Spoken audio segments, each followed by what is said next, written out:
today. This interview is to talk about climate change and in your profession. So I want you to introduce yourself and talk about what you do for a living and your background. Okay. My name is Catherine Campbell. I am an art conservator, and I have been doing art conservation for a little bit over 20 years in the Washington, D.C. area predominantly. And what I do professionally is work on conserving all of the artwork and cultural heritage artifacts. I do specialize in painted surfaces. Okay. So I'm going to ask you some environmental questions. My first question is, how do shifts in humidity, temperature, or flood risks affect the materials you work with? Wood, textiles, paintings, papers, etc. Okay, so the materials that I work with are, as you said, wood, textiles, paintings. So painted surfaces can be highly affected by changes of heat and humidity. So one thing that you can think about, artists generally use canvas. Uh, and if you take a piece of canvas, you dump it in water, and you pull it out, I think all of us have noticed in our washing machine that things shrink and expand a bit. You pull out your shirt and it might not be quite the same size as it was when it goes in. Yeah, I had a Well, lot of fights with my mom about that back in the day. well, that isn't as much of an issue with your shirts in the washer and dryer, but if your material that you're working with has a paint layer on it, the paint layer can pop off.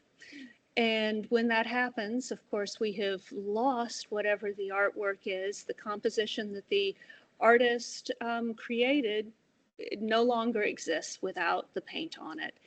So really, changes in humidity really affect the artwork a lot.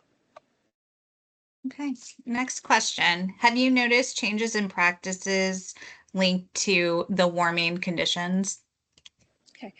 The materials that we use have definitely been affected. We use a lot of chemicals in conservation, and one of the things that we have realized in the field is that the solvents we use are not good for the environment.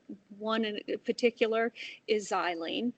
And in California, xylene is banned. You're not allowed to use it at all, partially because of the risk for humans, but partially because it is one of the chemicals that can cause global warming.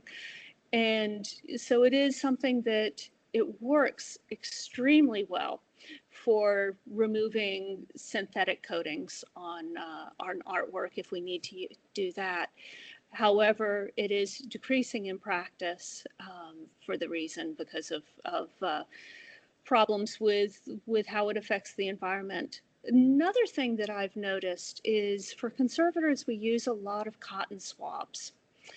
And the global cotton industry has had problems with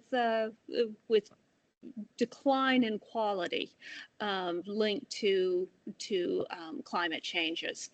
So back 20 years ago, we were able to source cotton for all of our tiny little swabs that we use a lot of that had nice long fibers. And today, the cotton that we can get is essentially just tiny little short fibers and a lot of fluff. So that has significantly impacted how we do our work. Thank you. Next question. Have you can you share an example where restoration project was directly shaped by environmental or climate related concerns? Okay, so one of the projects that I worked on was down on the Gulf Coast. It was right after a hurricane, and we went into a community center that was in an artist compound. And Walter Anderson was the artist who had come in and he had put frescoes on all of the walls for this community center. The way that you do frescoes is you are painting directly on a plaster surface, and the plaster is put on a lath work against the wall.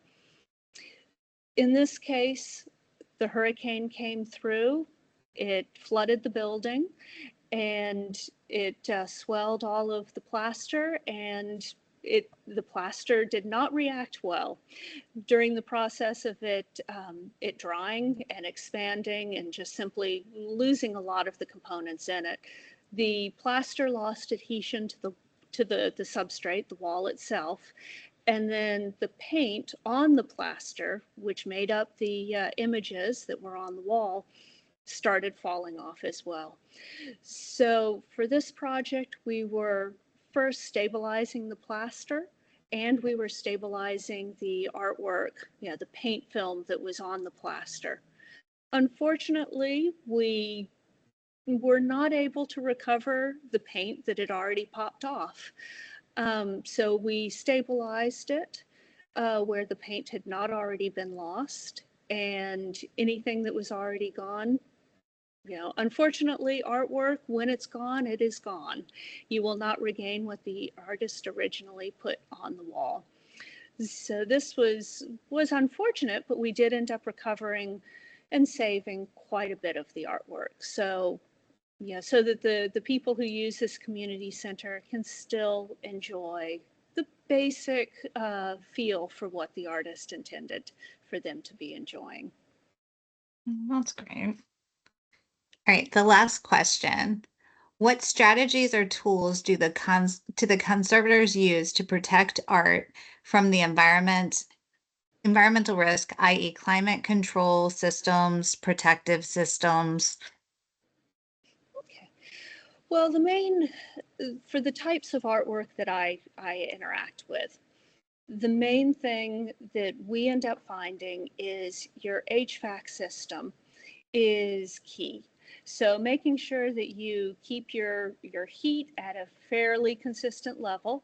Fluctuations over the different spring to summer to fall are okay, but you want to keep it a fairly gradual curve instead of having something that just shoots up one day and then drops the next.